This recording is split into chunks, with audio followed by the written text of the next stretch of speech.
now officially. So welcome, welcome. We're saying hi and howdies to everybody. Everybody looks so happy. We've got some really great news. Chris and Tina sold their house. Woo. That's awesome. Yeah, lots of good. They got all kinds of cool stuff going I on, know. Chris and Tina. They sold their house. They're getting into a new living situation, we'll call it. You know what I mean? That Really exciting. downsizing and kind of managing their life really, really well. We're excited for them. And I think one of their youngins is getting hitched. Which is awesome. We're going to restore the families. Woohoo! Yes. All right. Hey, with that, glad that you guys could all join us this evening. We're going to keep it short and sweet. We'd love to hear, though, at the end of this, some of the things that you do to navigate your yeses and your nos. When do you say yes? And what helps you to say no? So you guys can brainstorm kind of that, share together, get some things written down. I love this community. Usually Greg and I are like, we should just like let them talk, because by the end, when you guys are sharing, we're like, oh, wow, that was really good. So we mean that sincerely. We love this. Oh, you guys, community. listen, I mean, you really need to hear that. Each one of you, each and every one of you, even if this is your first time on, don't be afraid to engage at the end when we open it up. Like, we want your engagement, because Julie's not kidding. Like, when you guys begin to offer your little best practices, or when you ask questions and we go a little bit deeper down the rabbit hole, or your comments and your personal experiences, I mean, I think most of you all would probably agree, if you were honest. Sometimes that's like legitimately the best part of our time together, because you guys have such great stuff. And that's kind of the power of having a community rather than like a dictatorship. And quite honestly, if I may, as we lead in, I'll tell you, I think it's the vision of what the future church is. I think that, you know, as we talk to a lot of different people are at different stages of where they're at in their life and in their faith journey and stuff. But I think that the days of one dude or dudette getting on a stage every week and dictating their version of what the Bible says are probably not just like going away super rapid or anything. But I will tell you that I think communities like this are what people are gravitating towards more and more and more all the time. And so again, that's not so much a prediction, if you will, but it is an observation, because we're really seeing people kind of move away from the bigger church models and such, and move into communities where they have relationship and where more than one person has a voice and more than one person's talents and gifts are able to be used. And that's exactly what we want for this group as well. So please don't be afraid to engage. And again, if you have questions at the end, it doesn't have to be about the subject matter that we're bringing up tonight, but we promised you we would bring you this teaching this evening. And so we're going to bring it. Yeah. Are you ready to bring it? I'm ready to bring it. Let's bring it. Bring it. You going to start out, or you want me to start out? Yeah. Kicks off. All right. You kicks off this time. You know, actually, I just want to give a word of encouragement. We heard a sermon this past week, and it was all about being in the middle. And I want to encourage you. I thought it was such a great message. Some of you all are in the middle, right? You have some things that you're navigating. You're not necessarily seeing up, and you're not necessarily seeing a way out. And I just want to encourage you. There was a time when Greg and I were really in a really precarious, bad situation in our relationship. There were a couple of those. There were. Just saying. Yeah. And when I look back at it, one of the things that we did is we just decided, you know, we were joking with the Steins that they're doing a keto diet. And there's a thing where you just decide that you're doing it. And there's nothing easy about it. And the same thing happens in our life and in our marriage. It's making a decision. It's deciding what we're going to do and then living into it and not ever giving up. And so if that's you, I just want to encourage you. As I look at our life, I'm so glad that we didn't give up. I'm so glad that we didn't take the easy, quote, easy way out. There is no easy way out. Relationships can be tough. There's a lot of different seasons that come and go. There's different rhythms and seasons to our lives. Some of those seasons seem like they're easier than others. So if you're in a difficult situation, I just want to tell you that it's worth the fight.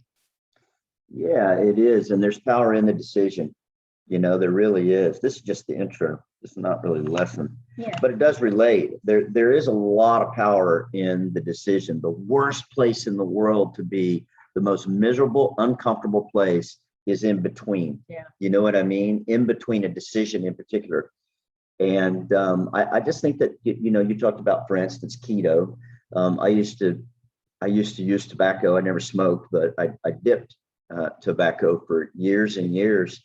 And I toyed around with it, and I'm going to quit, or I'm going to quit after this fishing tournament, or after deer season, or after pre-fishing for this tournament, or after this big long road trip, and then one day I just made the decision, like legit, like I had a whole can too.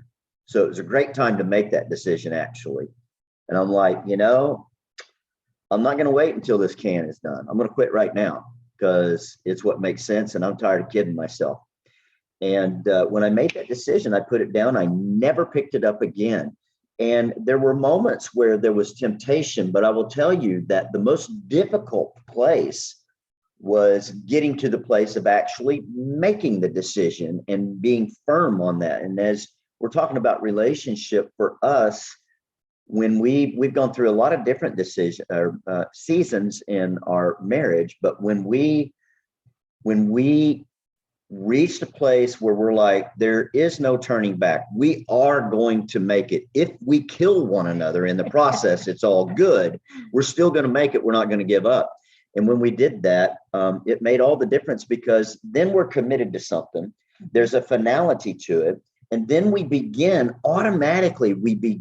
to figure out how to build on common ground, figure out how to make it work, because your plan B and your other options are off the table.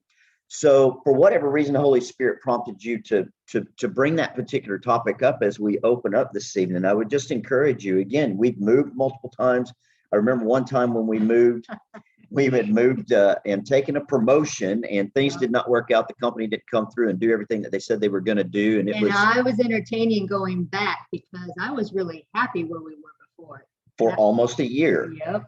We're probably 9 months into it or so. And I know that sometimes when you hear some of these stories, it sounds like I'm a huge jerk, and I am, but usually not in the way that you think that I am. I looked at her at one point and I said, you know what, babe, I need you to understand something. We're not going back. We're staying here. So you need to figure out how you're going to strap in and make this freaking work, because we're not going anywhere. And you know what? She needed that direction. She needed to know that the decision for us being where we were was absolutely final. And when I did that in this case, it actually made it easier for you, because it reminds me of the time when you told me to quit being weak-minded. We didn't have any time for weak-minded. Man, I just sound like such a jerk, but I did do that too. He knows me, and he knows that I needed him to just call me up and call me forward. And so we want to encourage you guys tonight, as you're making decisions. We thought we'd share some of the things that have helped us in our journey to know what to say yes to and what to say no to. And we thought we'd share those with you. So I'm going to, in the chat as well, paste some questions up later that you can use to navigate some discussions as well, if you guys are in a place of decision, of knowing what to say yes to and what to say no to as it pertains to opportunities. And hopefully you've got something to take notes with, because whether it's your phone or a piece of paper or whatever, because I think that as you at least look at ours and then use them maybe as a template to discern maybe what your process is for making decisions, and choosing to say yes or no to opportunities. I think it'll help kind of just get the juices flowing for you at bare minimum. So we'll kick things off here right out of the gates. Yeah, let's do it. So one of the very first things that, hang on real quick. What are you doing? I'm admitting somebody. All right. So as we start out, when we say yes, one of the very first things that we look at one another, ask one another, is, does this really align with our current vision, our calling, and does it align with kind of our future as well, or the direction we're going? Yeah, and so, it may seem obvious, but yet all of us, and I'm speaking to all of us on the screen here now, and anybody that might be watching or listening to this, we have different opportunities that approach us. And if you're anything like us, and I'm just saying, I'm thinking many of you, if not most of you, are probably a lot like us. And we forget to kind of, if it seems noble, and it seems good, then we might be more apt just to say yes to those kind of things. But remember, good is the enemy of great. And everybody here has heard that before, and you know that, but you'll hear me say something like this probably on just about every call. Knowing it is one thing, understanding it is one thing, but living from it, like living with that knowledge and leveraging that in your life, is a completely different thing. And so in this case, we've made the mistake of saying yes to a lot of really good stuff, noble stuff that people would be proud of us for saying yes to. But if it doesn't align with our calling and or our vision, then it misaligns. You know what I mean? Like, I think it does good to put things in a very contrasting sense, because if it doesn't align, then what that means is it's misaligned. Okay. And sometimes it can be very difficult to discern. So I'd love for you to share. So a few years back, I was asked to go out to Rick Warren's church in California. Would have had the opportunity, now get this, to minister to 30 to 50,000 women on any given weekend. And I was obviously extremely honored by that. It was a huge opportunity. It was a great opportunity, but it was the wrong opportunity for us. And for me, it was a great opportunity. It really was a great opportunity. I mean, how awesome to be able to have that. What an honor. Huge honor. And what ended up happening is we realized the more that we were out there, we wouldn't be able to be speaking on our own content. We wouldn't be able to be ministering to marriages like we had felt like we were called to. We wouldn't be creating our own content. We would be repackaging all of Rick's content, which isn't wrong for Rick to want that done. I mean, he's the pastor of that church, and that's how it should be. The problem is we had our calling. We had the vision that God had entrusted to us. And it was just in that season that he was really birthing this whole message of restoration and couples living purpose-focused, not problem-focused. And the more that we got out there, we realized we wouldn't be able to create our own. So that's an important question to really ask yourself. Does this align with where we're going and who we are? And we had to turn that opportunity down, made some great relationships, and we're thankful for those relationships that were made. But as far as saying yes to that opportunity, it would have been the wrong opportunity for us. So the first qualifier, and by the way, as we go through here, there's 10 of these, and somebody's surely going to ask this if I don't say it, but does it have to align with all 10 of them? The answer is yes. It's got to be 100% on all 10 of these for us to say yes to the opportunity. So, all right. So the second one is, some of them are getting shocked looks like, yes, it has to align with your vision. Of course it does, your calling. Second, God has to have said yes to it. One more quick thing on the vision and calling. Look, I'm sorry. I meant to say this a second ago. If it doesn't align and you don't ask that question, then what happens is you're going to be really, really busy doing things that just are not moving the needle in the direction that you want your life to move. It's just going to be busy, noble, good activity, but it's going to rob you of your actual destiny and the very reason that God created you, which is that vision that he's got birthed down in there. And if you don't know what that is, life out of you. It will. It will. If you don't know what that is, then spend some time asking yourselves that. And if you need help, reach out to us and we'll either help you or we'll get you with one of our coaches that can. Yep. So number 2, I already said it. God has to say yes to it. And we had a great dialogue about this because well, how do you know if God's saying yes? Right. Like, how do you really know that God is saying, hey, this is the way, walk ye thee therefore into it, right? Because it usually doesn't work that way. It doesn't usually work that way. So you want to tell them a little bit of what we discovered? Oh, Bug. Sorry. nice. God will, when an opportunity arises, if we take time to ponder and seek some direction on it, he'll almost always confirm it with his word. You know, we'll get some confirmation. And we've had people tell us, you know, even recently, one couple who's been struggling, you know, the wife said, well, I won't get into it, but anyway, she said that like the same theme of scripture kept popping up over and over again in various places. Like she saw it on Instagram. Somebody taught a message on it. We ended up saying something about it. And, you know, she had just 3 or 4 different ways, but God uses it and he'll use it through his word. And that's just it. God confirms through his word. Please. He affirms typically through people. There'll be people come in and out and start speaking it. There's wisdom in the counsel of many. There is. It's biblical. Wise counselors, of course. Yes. So confirms through his word, affirms through people. And then third, you know, when God's in it, doors start opening. There's circumstances start to change. Avenues, doors. Now, when God is also saying, maybe I want you to walk this way, but not quite yet, you might come into some closed doors, right? There might be some waiting periods, but there's always going to be this little gentle nudge. We call them kisses from heaven is how I say it. It's where I know that God's speaking. It's just a matter of timing. I know that we're supposed to say yes. We're just not seeing the fruition of the fullness of the promises yet. But we always know that this is the door we need to walk in. And the way that God speaks to me. Yeah, before you go there, I was just going to say, it's less about the open doors to me at this stage in the game, though, I will tell you, because there's lots of open doors.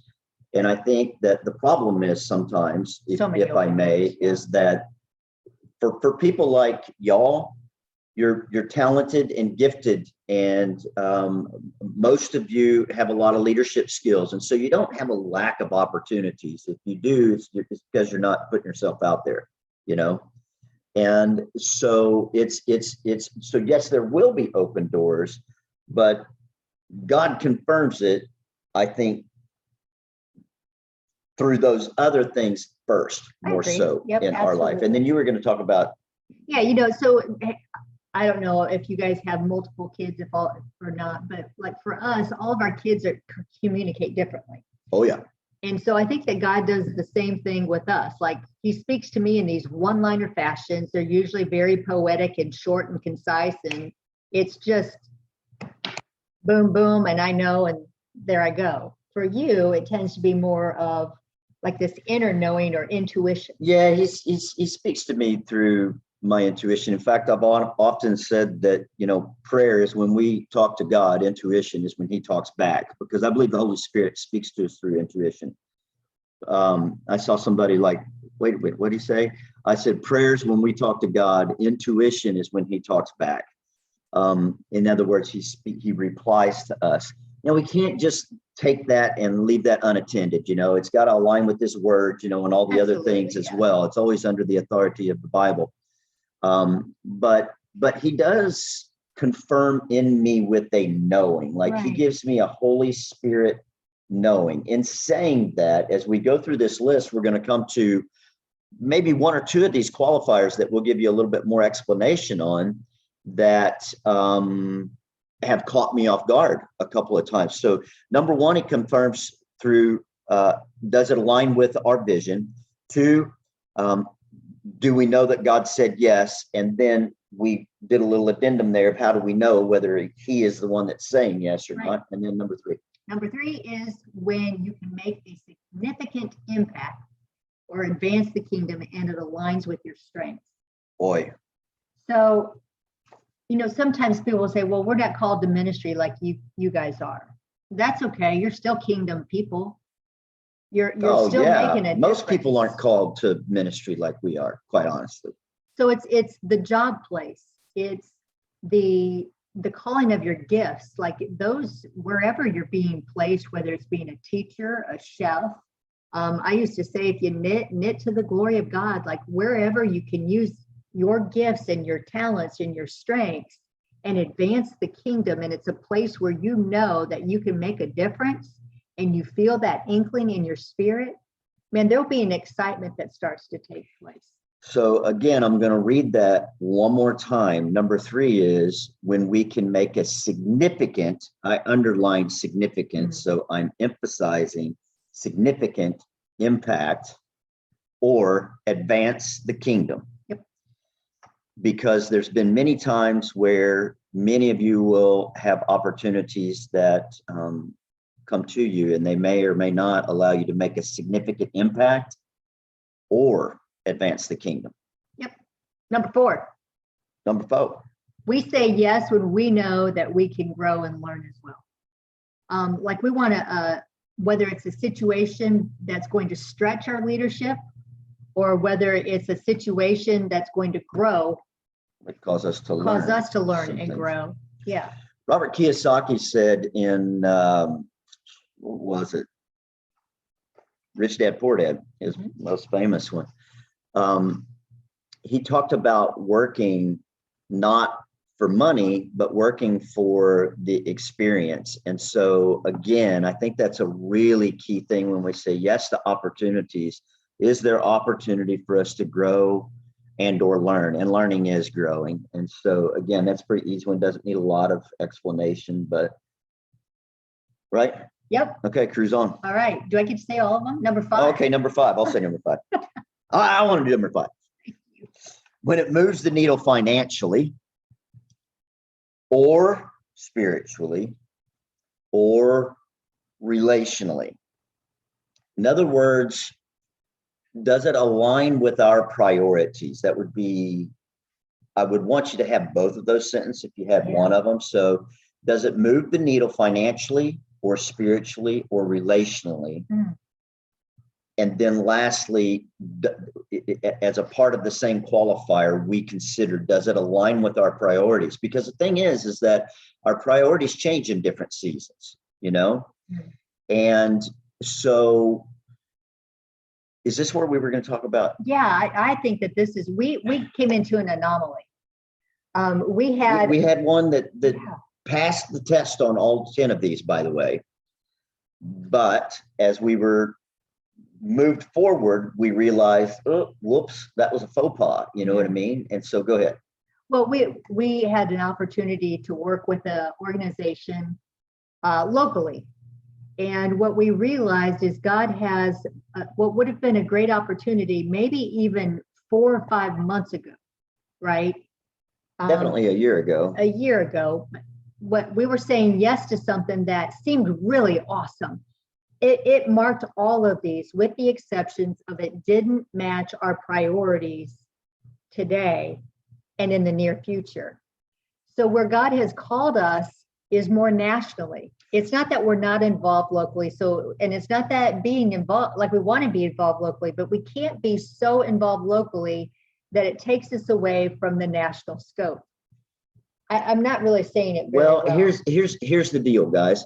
The reason that I wanted to put that qualifier on there for all of us to think about, because you need to ask yourself. I really believe we benefited from doing this recently. Ask yourself, does it align with your current and or future priorities? In other words, where you're headed, okay? Because when this opportunity came up, we had been doing some things with this organization. We had been happy doing those things. And even the things we had been doing, we ended up recently saying no to, okay? So I hope I'm not talking in too much code and you're tracking with what it is. But the bottom line is simply this. Like,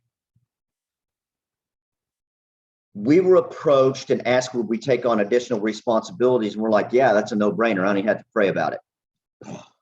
What a dumb thing to say. I mean, honestly, every time I find myself saying that anymore, I end up regretting saying it. Can I just say that? So the reason that we felt like it was a no-brainer opportunity and we said yes so fast is because it aligned with our previous stated, written down priorities. We had said and actually written down that in this next year, one of the things we want to do is we want to connect more locally, right? We want to minister to our local body. We want to do more things in the local vicinity. And that's what this opportunity was. But when it came up, by the time it came up and they asked us to do more, our priorities had changed. So that's a long way of me trying to explain to you that when you ask this question, does it move the needle financially, spiritually, or relationally? And does it match your priorities, your current priorities and or the future of where you're headed? Ours had changed. And we said yes, because we thought it did align with our priorities. It aligned with yesterday's priorities. And sometimes our priorities can change in one day. They can change in a snap. As soon as we get a new level of awareness and we realize, then those priorities can change. So I hope that that makes sense to you, and that when you're faced with a similar situation, you'll remember this conversation, be able to come back to it. Number 6 is if we're excited about it. Yeah, well, if you're excited about it and you have the margin, right? And here's the key: when you're both excited about it, that's key. Like, there should be an excitement. Now, here's the thing that we also learned is that sometimes it can be an opportunity. You can both be excited about it, but understanding one another's roles in that is also essential, because we might have an opportunity. I'm like, heck yeah, we're going to do it. And he's like, I just really I don't have the margin for this or that. I mean, it's right up your alley, but it's really not. It aligns with both of our visions, but maybe it's going to be more of my skill set that's being utilized. And so being able to understand that there can be an excitement from both of you, even if there's not going to be an equal involvement. Absolutely. Absolutely. Yeah. Yes. Yeah. And I think that that's a key point, because again, first of all, understand that a lot of us, again, particularly when it comes to good and noble things that we can put our hand to, we have a tendency, because we all want to serve, to say yes to those opportunities, even if we're not necessarily excited about it, because we've got servant hearts and we've been taught that we need to have servant hearts. And I won't contradict that you need to have a servant heart. You need to have a servant heart. But good's the enemy of great. And your potential is the greatest gift that God's given you outside of salvation.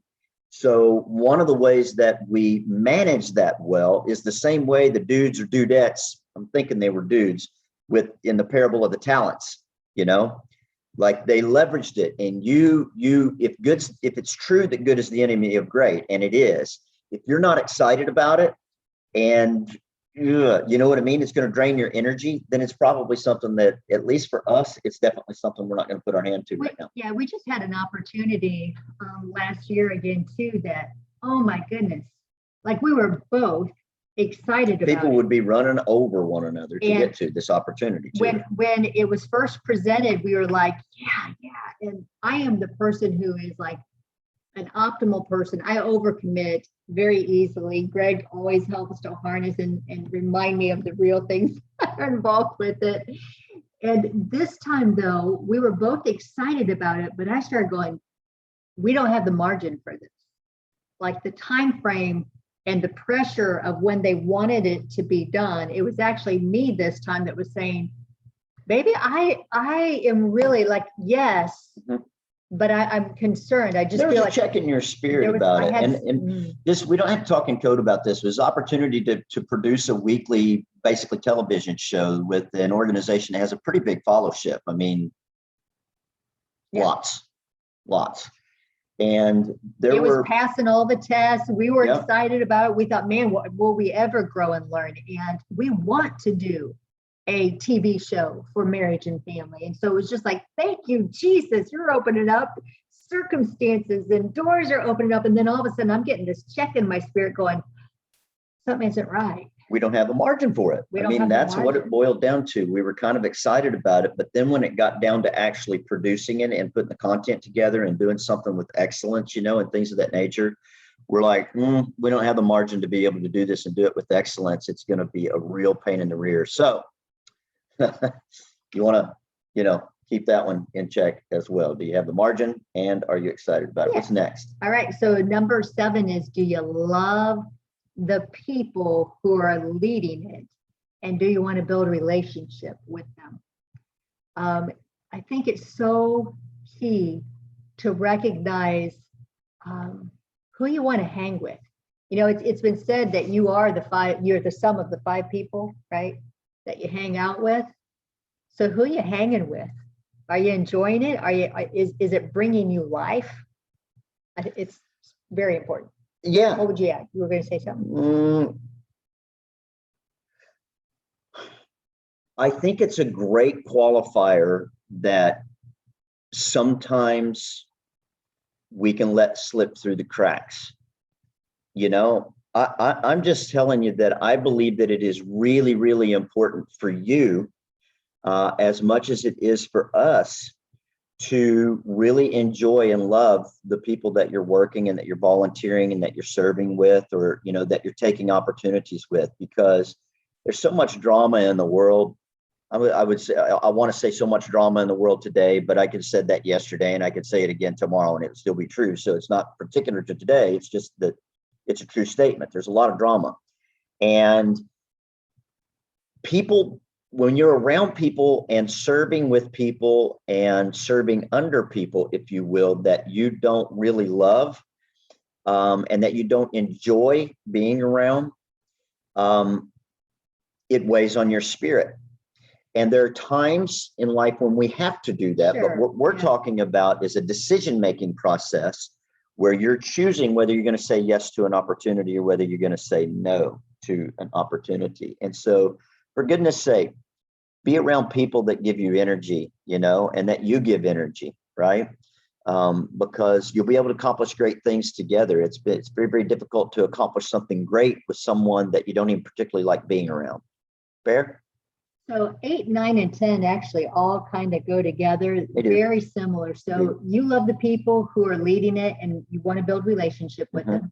Number 8, the people who are involved love and respect you, right? If you're getting ready to say to a yes to something that's going to be a long-term commitment. Now, look, there are times when you may not actually, with that one, always feel that way. Sometimes God does call us to hard and difficult things, but by and large, the people who are involved love and respect you. You feel celebrated. And number 10, hang on though. Yeah. Hang on though. Yeah, the people who you're involved with love and respect you. If I don't feel loved and respected, I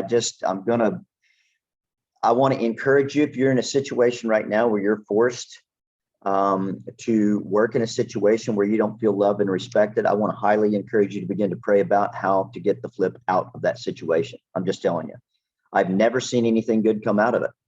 I've just not. You can sustain, but it's going to drain your energy. It's not going to make you optimized. And I don't believe that God designed you to do that. Now, obviously, when I went through military training, Chris went through military training. I'm not sure who else here did that. We had to endure some tough stuff. I'm not talking about that, though.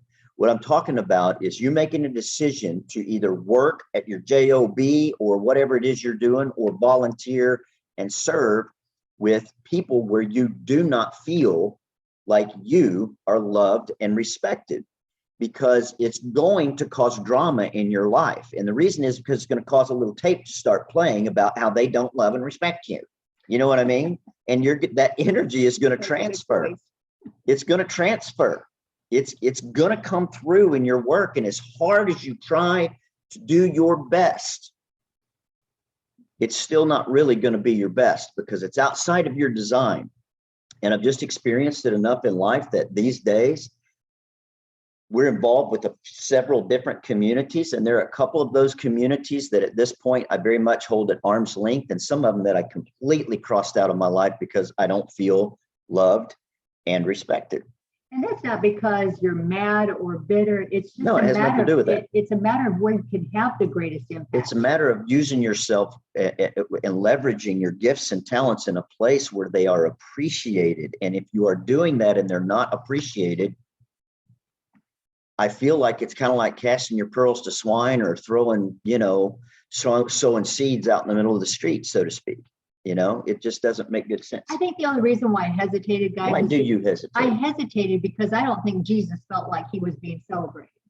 And I don't feel like he felt like it. I don't think he was excited about going to the cross. And so there is a trump card. Honey, that's not what we're talking about, I know. though. Who did he serve with? Disciples. And Do you think he felt celebrated? He did. I think so too. Okay. I'm just saying. All right. Number 10. When you bring life, it's reflected back in appreciation. Like there should be a place where you feel celebrated. It's the kind of environment that we want to create in our homes, right? When we have our kids do something and they do it, we want to celebrate that. We want them to know that we appreciate that because we want them to want to be in our household. Quite honestly, we want the kind of kids. By the way, all 3 of them were home this last week. 26, 21, 19, and they were all like big lap dogs laying all across I had like a built-in comforter. Mm-hmm. So that's the kind of environment. No. I didn't want one either. Anyway. Point being is that there should be the place that you are spending your life, where you're investing your time. As you're giving life, it should be being reflected back to you. That's when you know you have a good place to really operate in your gifts. Yeah. So you're going to post these questions, questions. Yeah, because these questions are good. While she's doing that, I'm just going to give you a couple of more. There's 8 of them, questions to consider. And some of them are just a little bit redundant, but not really, because we really do go through all of these. If we have an opportunity in front of us and we check all 10 boxes, we're going to drill down just a little bit deeper. You may think that we're full of poop. We're not. I'm telling you, the weight of your decisions, your yeses and your nos are incredibly important to your future success and your current success. So I just put them in the chat room. You put them in the chat. So here they are. Does it work with your current commitments? In other words, is it misaligned, or is there something you need to drop in order to pick that up? If so, what's the order of priorities there? Or does it just simply not work with your current commitments? Number 2, is there huge heck yes, this is exciting in both of our hearts? Enough said. Do we love the people who are leading it or participating in it? We already have that one. Will it provide significant impact or propel us forward with measurable results? Will we hone a skill by participating in the opportunity or grow and learn by being involved? Are we in agreement? Does it align with the season we're in now and add value to us? And do we feel celebrated? Those are kind of just another way of rephrasing the net of the 10 that we're above. Those are actually the questions that we ask one another. The rest of them are kind of the measurement that it's more of a statement of what we do. Those are the questions that we ask. And then we'll wrap up. We're 39 minutes in. So we'll wrap up with just 3 more little things that we felt like were pertinent to bring up to. This and that is that no stamp veto. What right? She said. Go for it. No, I'm sorry. No, you're good. Go. All right. So number 1 is when we're not in agreement. If either one of us has a hesitation or a not yet or a no way, we never blame one another. We never hold it against one another. We simply say, okay, no. Yeah. Now, I want to tell you something. We came by this honest. You need to understand that, because this list was produced because we had a lot of different decisions. And one of the things that we found sometimes is we were not in alignment and we were not in perfect agreement with it. One of us tends to overcommit. And so I leave a lot of the scheduling and such to Julie. So in her defense, she's kind of in charge of that, if you will. And I put puzzles together, and my gift is strategy, so I can figure out how we can cram 10 pounds in that 5-pound bag. That's no exactly problem. The truth. It really is. And so we finally reached a point, maybe a year ago or so, we started really getting serious about this. Yep. And it wasn't just, it sounds like, Greg just doesn't want it, but we were both worn ragged, I mean, like we were legit, both of us wrung completely out and really struggling because we didn't have margin. And it was causing us not to, when we did deliver content and such, to not deliver excellent content. You know, it was kind of on the fly and such. And so we were struggling. And so we made a decision that we won't say yes until we can bounce it off of one another. So we just, like I said, now we my came new by pat answer is, wow, that sounds awesome. I'm inclined to say yes. I would really love to do that. Let me double check, because once we commit, we want to make sure that we exceed your expectations. Yeah, and it's been a good practice for both of us, actually, because when we do that, one, it communicates respect to one another. And I want to make sure that when I am making decisions and such like that, that I do respect Julie. And I have sometimes the habit of kind of steamrolling Julie too. So all of that to say, we've agreed that we don't move forward unless we're both in agreement and we both approved it. You know, she doesn't have to ask me, you know, if you know, she wants to buy a loaf of bread, but we're talking about decisions of something that's going to be an opportunity, or if it's something that's going in our calendar. And if it's going in our calendar, it's got to have a double check by it, or we simply do not do it. Yep. Same thing goes on big purchases and things of that nature too, though. If we're going to buy a car, or we're going to, you know, sell a house, or, you know, anything like that, then again, we really, in general, really seek to make sure that we have absolute agreement between the two of us always. Yes. Yeah. And the good thing is where we're at now, because we have leveraged this, we never come back and say, well, we should have, or are bitter because the other person didn't. There's just no reason for it. No. We want to make sure we're in agreement, that we're moving forward, that both of us feel loved and respected. And if we're not in agreement, we're not mad at the other person. It's a no. It's just a no. It's just a no.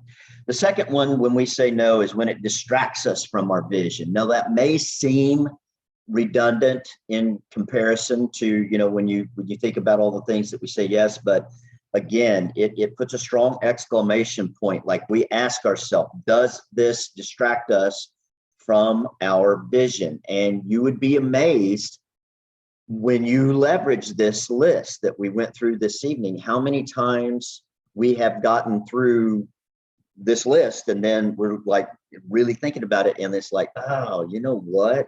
And that's kind of what happened with this local opportunity. It's like, crap, this detracts from our future vision. We don't have the capacity for this anymore. And so it became a no. And so we went back, repented, got out of the commitment. All right, number 3, we say no when it steals our energy. When we find ourselves getting into a place of something sometimes that had even at one point brought us excitement, but all of a sudden there's a drudgery, that's when we begin to relook at and think, oh, maybe this amazing opportunity is no longer our opportunity, but somebody else's. I am so grateful for Megan, for Stephanie, and for Tina, for their skill sets and their gifts that they bring to our team, because I can tell you there are things that these ladies lickety split find and see, and their detailed mind, that is a drudgery to my soul and spirit. It sucks the living life out of me. And they're like, you missed, and they're like so polite about it. I'm like, no, thank you for seeing that, and thank you for filling in over here, and thank you for wanting to do that. So again, if you find yourself where it's stealing your energy, it may be time for delegation. Yeah, and I would just say, it may be time for delegation, and also maybe time just to remove yourself, because again, Julie mentioned, you know, there have been groups that we were affiliated with over the years that suddenly there just became a lot of, let me tell you, in fact, I wrote a couple of these down. I forgot that I wrote these down. Here are a couple of things to me that are no's. If there's drama around it, I ain't playing. I'm just telling you, I have no flipping time for drama at all. My tolerance is nada for it. If we don't like or don't trust the people who are involved. If there's too much bureaucracy and too many politics, I don't deal with either one of those well. Maybe it's a sign of age, but the bottom line is, I'm telling you, if I've got to kiss somebody's rear end or there's too much bureaucracy involved to get anything done. I'm an entrepreneur. I like to move. I like to go. Okay. So I don't want 9 million different decision makers involved. And if so, I just don't want to be involved if they are negative, as I say all these things that sound so very negative. If it's a negative vibe, if it's negative people or negative organizations, too much drama, all that stuff goes hand in hand to me. If those things are present, I'm exiting. And then if people just don't get me, haven't y'all been in circles or been around people where you just feel like you have to kind of like be somebody else or something, or like when you are yourself that they're like looking at you like you're weird, or like they just don't get me, you know what I mean? And if they don't get me, I don't want to be around them, you know what I mean? If I care at all anyway. And so those are a couple of things that that will cause me to begin to exit stage left pretty rapidly. Sometimes without a big scene. Sometimes I'll just begin to with the big scene. No, sometimes with a big, sometimes most of the time not. No. No. If I can keep from it. Usually I'll just try to we'll tiptoe backwards until we're just not noticed anymore, and we'll kind of cruise on about our own way. So guys, we just wanted to share the things that we use to navigate our life, give you guys some thoughts as you formulate yours. I think the important thing is know your own list, create your own list. Most of these unfortunately came about by a lot of trial and error, a lot of wrong decision making, right? And we finally landed on, hey, we started seeing some common themes that were arising of when we really thrived in an environment and when we didn't. And that's what caused us to formulate this list. So we thought we'd share ours with you. We'd love to hear yours, any best practices, or if you have a question, comment that doesn't pertain to anything we talked about, but you have something you want to talk about tonight, it's open. So just raise your hand. So while we're grabbing Grant and Steph here, let me just tell you, we again came by these very honest. In fact, about a year ago, we had certain things we were kind of bouncing around, but about a year ago or so is when the list actually became a written down list that we grab and we go through on a regular basis as we're making decisions, because we had a lot of opportunities. But there were some of those opportunities that we had a lot of mixed signals. You know what I mean? It was like, oh, I don't know, and we're like, okay, we need to figure out a process for our decision making as it applies to saying yes or no to opportunities, and that's when we wrote these things down, and it has served us incredibly, incredibly well. All right, Grant, Steph, you're up. Yeah, that was excellent. Very good, guys. We're talking about, we have to definitely get the recording of this one. For us, we're so much on the same track with you guys. It's just unreal. But and maybe some of these are just actually saying it a little bit different. That's okay. What we've always heard at church was the voice of the Spirit and the voice of the peace are always the same. So we're always looking for the peace. Follow the peace. Yep. If we don't have that, it's definitely we're out. And then, one thing we learned in our life plan was that we're vice presidents. And as a vice president, that means you're always serving someone. And when you're serving that person, then you need to know, are we adding value to the one we serve? And if not, we're serving the wrong spot. So that's good point. Yeah. We don't think we can truly add value, then that becomes a no, for us pretty quick. Yeah. And adding value because we understand what our strengths are. And if we're being allowed to use our strengths at full capacity, I love what you just said, Julie, there about, actually, if I may, I'm sorry. No, jump in. One of the things you were talking about just a minute about the no was when you felt your energy draining and you love how somebody comes in and steps up. And for what I'm learning specifically is a lot of times an energy drain for me personally doesn't mean I'm going to say no. It means I need to become aware and look around at my inner circle and the people that God have in my orbit, that maybe I can draw them in and give them that peace that now allows them to be walking out their purpose under the covering of what we're doing. Oh, good. So it really helps to know, that piece of it for me as we're stepping into who we are. Yeah, that's awesome. Good input for sure. Yeah, I appreciate you guys. And one thing was, again, from the vice president side of it is, can I receive correction without being offended? You know, there's some people that they can say hi to you in the morning and it just pisses you off, excuse my language. But Yeah. you know, there's others that can just say, hey, let me be blunt. And if you can't give them that right and that opening, then that's not the place for me. Yeah, we have to be who we are. Yeah, definitely. If I can't be, that's it. Another way of wording what you said. If I can't be me, then I just can't be there. You know, it's like, Yeah, you're right though, man. There are some people, like, you know, that a season is drawn to an end, or there's a conversation that needs to be had sometimes. If there is constant offense. I'm pretty hard to offend anyway. I think you're the same way, Grant. But if we are finding ourselves offended, there's either one or two things. It's either time to get out, or it's time to have a conversation that needs to be had. You just have to discern. Sometimes it's time to get out because you know the conversation, you've been there before. You know what I mean? And you've done that multiple times, and it did no good. Sorry, I was being attacked by a bug again.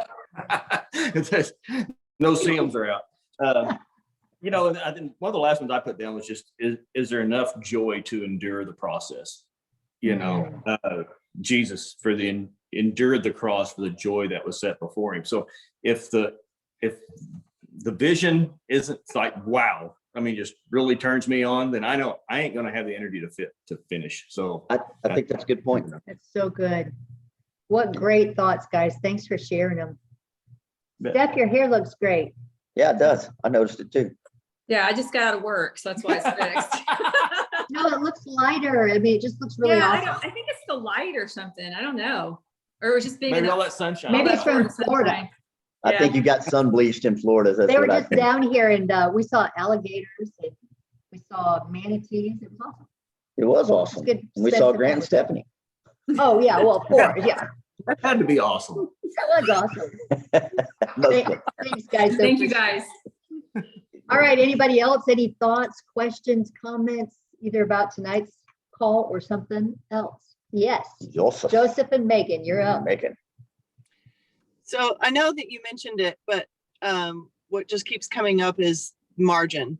Is there margin to add something else to our schedule or duties or whatever? And to be honest with that margin, you know, like, okay, we could do this, but, you know, should we? And if we did this, and we kind of role play a little bit, like, okay, if this was a part of our life, then what would our margin look like? You know, and would we be really run ragged and all that? So that's kind of a little bit to add to that. That's But so it goes back to what you guys did say about being in complete agreement. Yeah. Because God usually puts two people together that aren't identical. And Megan is great at doing the calendar, but you know, we have to come together and say, okay, is this going to leave margin in our life? If not, we'll just, because there's always good things coming up. Hey, can you do this? And we'll go through our list and our purpose. And a lot of times it hits almost all of them. Right. Almost all of them. And there would have been a season where we would have just been like, yep, that's good. We can see how it benefits the kingdom. We'll just jump on board. But then you get going and you realize I'm getting drained here, and good really is the enemy of great. And I thank you guys actually for really pumping that into us. And we've seen a big change by just taking that approach, and lots of fruit comes from that too. Yeah, love it. I think the further you go along, Joseph, you know, the further you advance in life, and the further you advance in your career and ministry and family, and, you know, whatever it is that you're putting your hand to and giving your life to, the further you go along, I think the more critical it is to drill down on these things, you know? And so you guys are certainly at a point in your life, in family and careers and ministry and everything, where it becomes a lot more critical, because the consequences of our yeses and nos, I can tell you for Julie and I, it's on a completely different scale than it was even, I would say even a year ago, definitely 2 years ago. And so there are things that 2 years ago or even a year ago would have been really awesome opportunities. And that's why, we talked about the one situation, because it's not an awesome opportunity today, and so it's good stuff. And you guys, I think, have good processes, and it's good that you're working through it. Where we get caught off guard is, I honestly think, I'd love for you to speak into this, but I think for us sometimes, I think we lose sight of the reality of what it's going to look like to have someone in our house back to back to back for 3 months straight, as an example. Yeah. We're like, yeah, we can do it. You know what I mean? And I'm not even kidding when I say that happened. That literally happened. And in most cases, it was less than a 24-hour turnaround period between people coming in. Most of them were clients, but not all of them were clients. Some of them were family, and a couple were friends coming in too, and it makes it difficult to actually engage and enjoy people. Do you have any insight for us as you think about that reality? I mean, for us, on how we gauge that better going forward? Yeah, I think Let's just figure this out in real time right here in front of everybody. It's not in real time. It really is, I think, never compromise a non-negotiable. That's what I would say. And one of the things that we have made a non-negotiable that we have compromised is a Sabbath. And I would say that in our understanding, in our heart's mission, in our vision to support others, sometimes we have failed to honor the very thing that we said we will never negotiate, and that is our Sabbath. And that means a Sabbath for us obviously is 1 day a week, that we have a complete day of rest. And that means a complete day of rest, even if it's with people that we love. Like if we feel like we have to entertain in any way, it is not a Sabbath, right? Even if it's with people that we love. We need a place. Because you're always thinking, what do they want? What do they need? You know what I mean? At least we do, because we're conscious of people and we love people. You know what I'm saying? And so I think for us, it's just getting back to really making sure that we honor that Sabbath, and understanding too, the seasons of life. That's a good point too. The seasons of life, and being able to, because we haven't did anything that was out of alignment really. It was just, I think we just haven't honored a Sabbath. No, I think we just. So don't negotiate your non-negotiables. Kind of like when you're a kid sometimes and your eyes get bigger than your belly. You remember that comment, your parents, your eyes are bigger than your belly because you get this big old plate of food and you're not going to eat it all. I think that sometimes when it comes to our commitments, we're just guilty of our eyes getting bigger than our belly, so to speak. But anyway. Glad we could process that with you guys. Anybody else, comments, questions, thoughts? Thanks, Joseph, Megan, really good. Yep, Kenny, Delana. Can you unmute yourself? There we go. There. Sorry. Yay. So a couple months ago, we had an opportunity to go into full-time ministry as a couple. And we were praying about it. I was getting really excited about it. And it was right before we did the marriage reboot. And God closed the door to that. And I felt devastated because I just, this aligns with so many things we've said we wanted, until we did the marriage reboot with Megan and Joseph. And we really discovered our purpose. Now looking back, I'm going, I see it doesn't line up with everything there. It was good because it lined up with a lot of it, but it didn't line up with all of it. So wow. I'm so thankful for this. Yay, good. Bravo. I'm so glad. That's awesome. Thank you for sharing that. We all have been, like when Julie and I went through our own reboot, it was a little different process because obviously we pioneered the actual reboot, but we were originally certified and went through the Patterson Life Plan process. And for us, I can tell you, for both of us, we popped out the other side of that with similar feelings to you, Delana, because it was like very enlightening. And that's kind of the purpose of the process, is to help us, give us some direction on those yeses and nos, so that we actually, I call it Jack Sparrow's compass. Jack Sparrow's compass points to what he wants. And I never really got the movie until I really, really, really got into, I didn't understand the power of why everybody would want Jack Sparrow's compass until I realized how few people actually know what it is that they really want. And as coaches, all the coaches on this call can tell you that the thing that we end up asking more than anything else is over and over again, okay, so what do you want? What do you really want? Not what are you settling for? Not what would be okay. Like, what do you really, really want? You know, and I think it takes most of us a minute to get to the core of what it is that we really want, because it's buried underneath a lot of obligations, things that other people have wanted for us, things that other people have told us we should want. And for me, I probably said this to y'all before, but if I haven't, then it'll probably hit some of you like a ton of bricks. I spent most of my life wanting to want certain things that when I really was honest with myself, nobody else to impress, nobody else to impose, is this really what I want? When I was honest about it, it's like, no, it's not what I want. It's really not what I want. And it was one of the most freeing moments in my life when I was able to let that go and kind of really go, okay, so Lord, I need you to help me figure out what the flip it is that I do want. And I know that your situation you're talking about is a little bit different than that, you know, but the point is that when we get clarity of vision, it really empowers us in this decision-making process, you know, and that's all the more reason why we came up with this Thank list you for that we sharing that used. too. Yeah, And good job, Joseph and Megan. Woo-hoo, way to lead them. of course. Awesome. Would And- expect nothing less. Yeah, and Delana and Kenny, thank you for leaning into that process. Yes. You guys are rock stars. You Good bet. job. All right. We're at the Thoughts? top of the hour and I want to Yep, go to bed. So if Casey you got and something to Andy. say, I want to hear it. Hey, Casey and There we Andy, go. yeah, Here we yeah. go. Yeah. So we did our reboot at the beginning of April, which was just a couple weeks after we found out my mom was diagnosed with ALS. Mm. She's 59. Oh man. Sorry. Yeah. So Yeah, no, that's tough.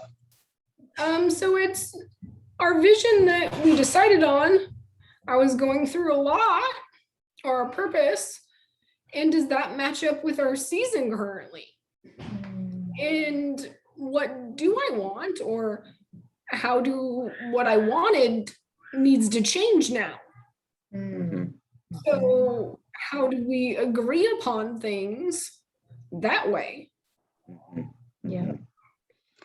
Yeah, I think Great that's a really, really real world question right there, you know, because I can tell you that for Julie and I, there have been multiple times that there have been curveballs in life, things that happen that you just don't expect, right? That may cause a little bit of a detour. I won't say that it should cause us to abandon our vision, but it may cause a little bit of a detour in a different route to the vision. So I would encourage you guys, and I'd love for you to add to this.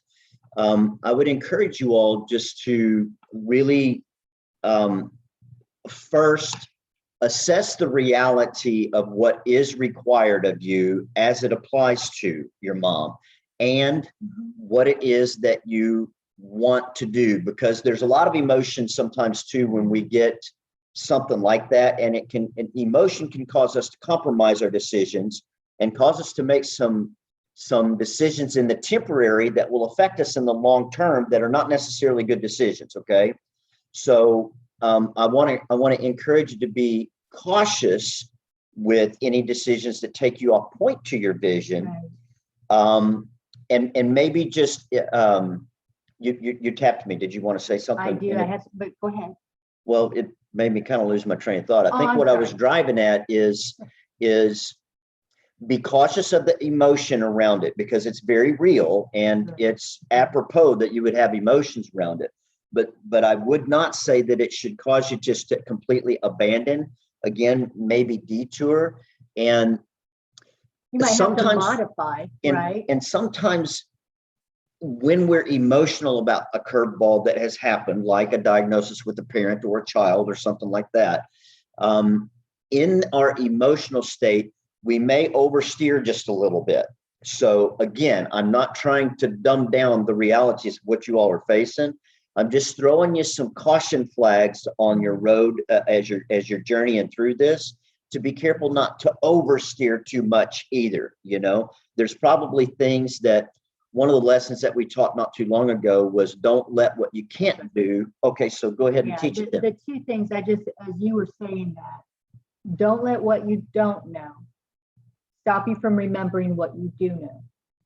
And I don't want to give you a cliche. We don't want to give you a cliche, easy response. I mean, when you have a diagnosis like that, I mean, obviously, I'm so sorry. Yes.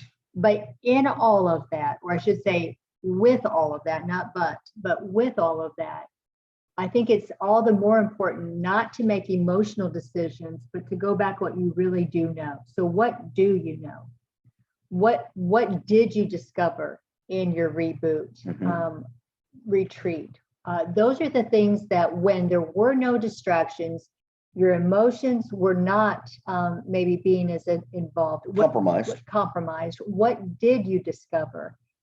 Come back to those things. Remind yourself of those things. When COVID hit, we taught this lesson, like Greg was saying, is that it hit me like, don't let what you don't know stop you from remembering what you do know. Our whole livelihood was about to change. We could no longer speak from stages. Churches were shutting their doors and weren't having outside speakers, for crying out loud. But that did not change the fact that we're called to restore family. That did not change the fact that we are called to marriage ministry. We are to speak. So we had to get really creative. How do we use our voice? How do we perpetuate the message? How do we multiply ourselves? And I can tell you that in all of that, because we knew what we didn't know, we weren't stopped. And shortly thereafter, that's when Greg had the whole thought of don't let what you can't do stop you from what you can do.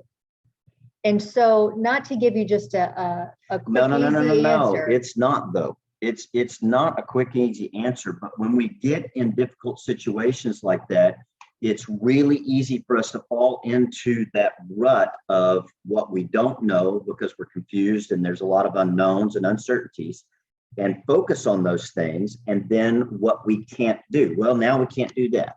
We can't do that, right? And those are very disempowering, stifling thoughts that will take you nowhere at all. Certainly nowhere you want to be.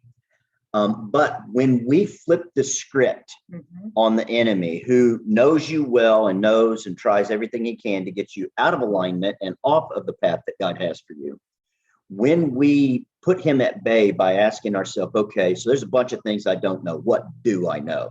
And we focus and we begin to dwell and we begin to rehearse and we begin to remind ourselves of the truth and the things that we do know. And then we ask ourselves, okay, what can I do? A whole bunch of things I can't do. What can I do right now? What's one logical step that I can take right now that will move us closer to the vision that we lined out? Then it keeps us moving forward, and it keeps us moving forward in the right direction. So our heart goes out to you. We've all dealt with, on some level, either parents or kids or, somebody close to us having a decision or some curveballs, in life that throw us a little bit off course, but don't let it derail you. Don't let Come it back to what take you heart. do know. Yeah. Take heart. Yeah. Thanks for sharing that. Yes, And I it's a want to great make sure question. that we close in prayer for you guys too, as you guys are navigating all For that. sure. Any Hey, other- Jeremiah. Hey, you're up, man. Hey, What's how you up, man? guys? It's good to see you, bro. I know it's sunny over here. This is Pacific. I apologize for Oh, talking. No, it's it's all good, good. man. It's all good. Our sun But just went down behind us. I know it's so. Uh-oh, you're I don't need it, but I'm getting it. But really quick, along this same vein, I feel like the church has been forced to identify wherever we're serving or our decisions in general as either resistance or a limitation of grace. I feel like, because in all good things, if we are operating according to God's intention, his design, we are going to face resistance, but Absolutely. he hasn't given us the grace for everything.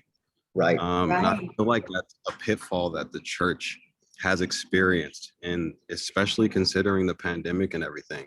There's so many people that have left. They faced resistance and they were they just chalked it up as I no longer have the grace available to me to fulfill this intention that I was totally convinced of 365 days ago. Right. And I feel like right now it's so important for us to be able to say, hey, this is what I'm supposed to be doing. And I'm just facing resistance right now. It's not a matter of me needing to be removed from this circumstance because of it's inconvenient.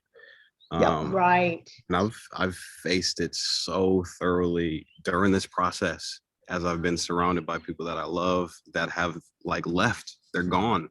And the deception, oh my gosh, it's incredible. And like just but the ability nonetheless, and it's founded on our relationship, a personal relationship, to be able to say like, no, this is resistance. This is not God saying, hey, you need a bell. You need to get up. Absolutely. Absolutely. Yeah, you know what? Good That'd be a great lesson actually, because Julie and I have talked about that a lot, because there is a difference, and we can't get into it tonight, obviously, but there is a difference of when we're being led into a different season and it's time to exit, versus when we're going through something and we're meeting resistance. And all too often, a lot of times we find that we're the resistance lies within us. Actually, it's not that we don't meet outside resistance sometimes, because we do. I don't know that we've never not had resistance. Like, we have always, I think we've taken that every step of the way, that whole way. But we're made in those seasons. And so please, I think that was a great addition. Thank you for sharing that. And nothing that we're saying is to just take an easy route. No. It's not contradictory to what. Yeah, not at all. Absolutely. So thank you for sharing that. It's all the more important of what I hear you saying, Jeremiah. It's knowing what you know. Yeah. And no matter what happens, you stay faithful to that call, whether it's easy or whether it's not. And that is why the vision is so incredibly important. Good word. Because if your vision is legit, if it rang your bell, you know what I mean, when y'all said it and it resonated with your hearts, it will persist through a lot of different things that might come along to bring resistance.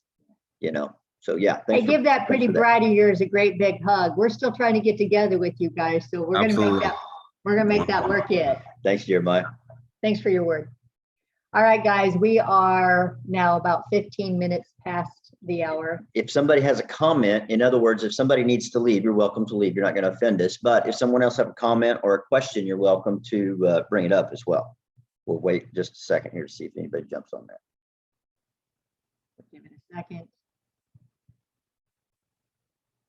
As we're waiting, one thing to continue to pray about, we have had some major movement when we asked you guys to pray the last time about Greg's business down in businessman. Yes. Down in Fort Lauderdale with the home health care. We did get the nod of approval from the office. So it's a franchise. And so we got the nod from the home office, the approval for the person that wants to buy it. And so that's good. So now we just got to go through the state agency to get the license transferred. It's a governmental agency. So, how that sounds like wonderful fun. So yeah, please just continue to covet your prayers just in favor there for that business and for the gal who's buying it and who's running it right now. It's been really chaotic. Lots of caregivers calling out, and things of that nature, and just a lot of abnormal upsets in there. So if you could play just a quick prayer covering for her. We know that business is supposed to sell, so we're bravely asking that it sells and it sells quickly. And that she's blessed by it. I don't want to dump a pile on her, you know what I mean? I want things to smooth out and go well for her. If y'all have prayer requests, we'd love if you would put them in the chat room. Put them in the chat room or fire them over private message to us or whatever. Like, we pray over this group. I'd like to say every day, but I'm going to say almost every day. And we really do have a list. When somebody asks us to pray about something, we're the kind of people that write it down so that when we tell you, yeah, we'll pray about that, we're actually praying about it. So if you want somebody that actually will, in fact, cover you, then make Be sure sure to that you share let it, us know yeah. what you might need prayer for, and we'll be happy to So with that, cover let's you. pray for Casey. Let's do it. All right. So Do it. Father, thank you so much for this amazing group of married couples, for the families that are represented by each one of them. Lord, we're asking your covering over them, that your Holy Spirit would comfort and grant them favor. God, that you would enlarge their tent, as we so often pray, that you would grant them your favor, that your spirit would be upon them and they would know your peace, the peace that surpasses all understanding, that you would give them wisdom, that you would send the counselor, the comforter to them and instruct them in the way that they should go. I pray for Casey and Angie and for Angie's mom with the diagnosis, God. First of all, we do ask for healing. We know you're a God that heals, that's not impossible. Nothing is impossible for you. So we ask bravely and boldly, God, because you're a merciful, amazing, miracle working, star breathing kind of God. That's who you are. And so we ask for healing. And I also ask for strength and wisdom for them as they're walking this out with their family right now. In Jesus' name. Amen. Thank you, Amen. Father. Amen. All right, y'all. We look forward to meeting with you again in just a couple of weeks. Keep up the good work and be blessed. All right. Love you.